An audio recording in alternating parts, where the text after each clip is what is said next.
नमस्कार दोस्तों, मैं आपके लिए लेकर आया हूं एक और नई डरावनी कहानी। तो वीडियो को एंड तक जरूर देखना। अंगद बहुत ही परेशान था अपनी बेटी सृष्टि को ढूंढने के लिए। उसने कोई बाजार, कोई चौराहा नहीं छोड़ा, लेकिन अभी भी वह उसे मिल नहीं पाई थी। और इस तरफ सृष्टि चुपचाप वापस अपने घर की तरफ जा रही थी। उसने उस खोपड़ी को दूर जंगल में फेंक दिया और अपने घर पहुंच गई। सृष्टि बेटा, तुम कहां गई थी? पता है तुम्हारे पापा कितने परेशान हैं, तुमको ढूंढने निकले हैं और अभी तक नहीं लौटे। अम्मी, हम आपको बताकर तो गए थे, अब्बू तो बेवजह ही परेशान हो रहे हैं। जब वह आ जाए तो आप उन्हें भी तला कर दीजिएगा कि हम घर लौट चुके हैं। वह अपने कमरे में गई और फिर चुपचाप सो गई। सृष्टि पर जरूर किसी का साया है, वो ऐसे अजीब सा बर्ताव क्यों कर रही है? हमें अम्मी अब्बू बोलना, सलवार कमीज पहनना, और ऊपर से उसके मुंह से मांस मच्छी की स्मेल भी आ रही थी। नया शहर है, नई जगह है, मदद ले भी तो किससे ले? सुबह गुंजन ने पूजा की तो सभी परिवार के लोग उसमें शामिल हुए, लेकिन सृष्टि अपने कमरे में बैठी हुई थी। रात को जब सभी हॉल में बैठे हुए थे तभी उन्हें किसी की दुहाई सुनाई दी, ऊपर वाले, यह कैसे हो गया? कौन कर सकता है ऐसा? यह आवाज तो घर के पीछे से आ रही है। वह तीनों घर के पीछे खुलने वाली बालकनी में गए। उसी सफेद सलवार कमीज वाली औरत के साथ एक मौलवी साहब को देखा। सिर्फ आज ही मैं उसे उसकी असली दुनिया में वापस भेज सकता था, और तुम सोच रही होगी कि तुम्हें पता नहीं कि उसे किसने आजाद किया। परसों खुद यहां आई थी और उस वक्त वह ताबूत के अंदर ही था। अगर तुम्हें नहीं पता तो बताओ कौन होगा जो यहां आया होगा? यह सुनकर मोहित थरथर कांपने लगा।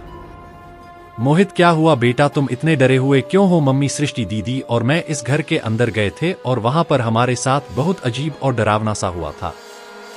अब मोहित ने सारी बात अंगद और गुंजन को बता डाली। चलो गुंजन, हम अभी जाकर इनसे बात करते हैं। यह चले गए तो पता नहीं हमारी सृष्टि का क्या होगा।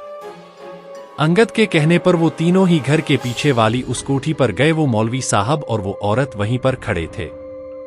जी, आप लोग जिस इंसान को ढूंढ रहे हैं वो हमारी बेटी सृष्टि है। ये सामने वाला घर हमारा है और हमारी बेटी सृष्टि उस कमरे में गई थी जिसके अंदर वह ताबूत रखा था। एक कुंवारी लड़की, यह तो कयामत हो गई। आप प्लीज हमें डराइए मत और बताइए कि आखिर यह सब है क्या। मेरा नाम शबाना है और जो बात मैं आपको बताने जा रही हूँ वह पिछले साल की है।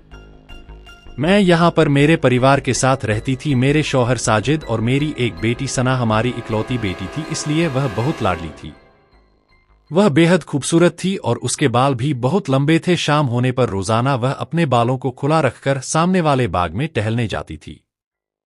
सना बेटा, एक तो अपनी मनमानी करके पार्क में टहलने जा रही हो और ऊपर से बाल भी खुले रखकर।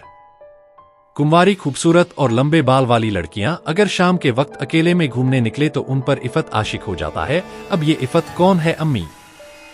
जिन कई तरह के होते हैं, उन्हीं में से एक होता है इफत जिन, जो लड़कियों के खुले बाल को दावत समझ लेता है और फिर वह उस लड़की का आशिक हो जाता है और उसको कभी अकेला नहीं छोड़ता।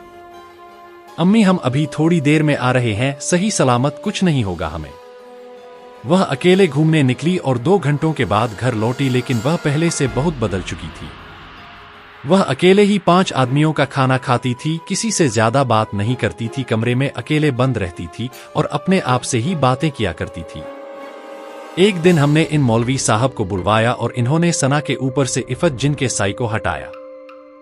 हमने यह घर छोड़ दिया और मौलवी साहब ने उसको ताबूत में बंद कर दिया। ताबूत में बंद किया, लेकिन क्यों? यह एक वजीफा था। 1 साल तक के लिए उसे ताबूत में कैद कर दिया था और उसे हर जुम्मे की रात को एक बकरे की कुर्बानी भी देनी थी। शर्त बस यही थी कि जुम्मे रात के अलावा इस घर के अंदर कोई ना आए, वरना वह ताबूत से आजाद हो जाएगा। तुम्हारी बेटी यहाँ पर आई थी तो उससे यह साफ है कि उसके ऊपर अब वो आशिक हो गया है।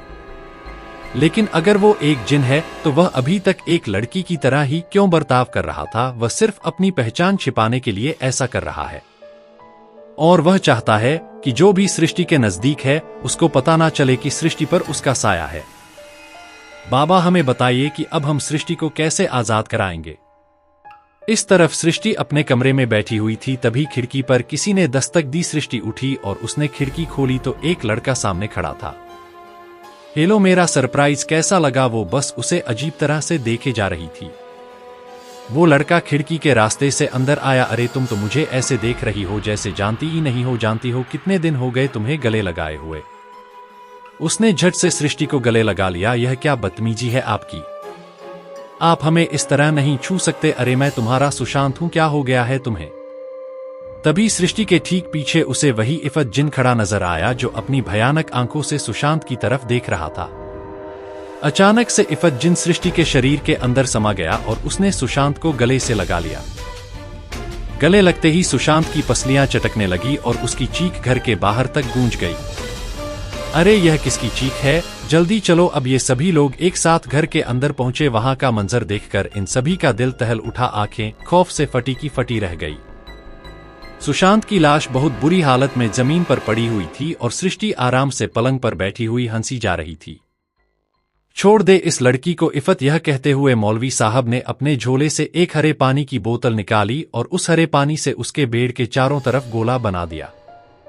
मौलवी तू फिर से आ गया मुझे परेशान करने, इस बच्ची को छोड़ दे वरना अच्छा नहीं होगा। अभी तुझे बताता हूं कि मैं क्या कर सकता हूं।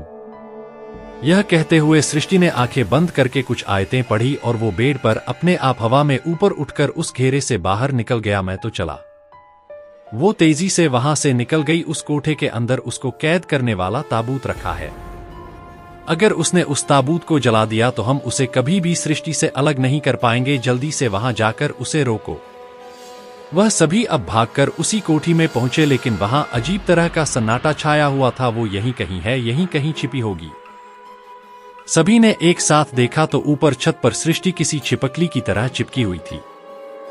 मैं यहां हूं बेवकूफो, यह कहते हुए वह छपाक से मौलवी पर कूद गई। मौलवी ने हाथ में पकड़ी हुई हरे पानी की बोतल का सारा पानी उसके ऊपर फेंक दिया, जिससे वह चीखती हुई वहां से उसी ताबूत वाले कमरे में चली गई। ताबूत के ठीक पास एक खिड़की थी और सामने चिमनी में आग जल रही थी।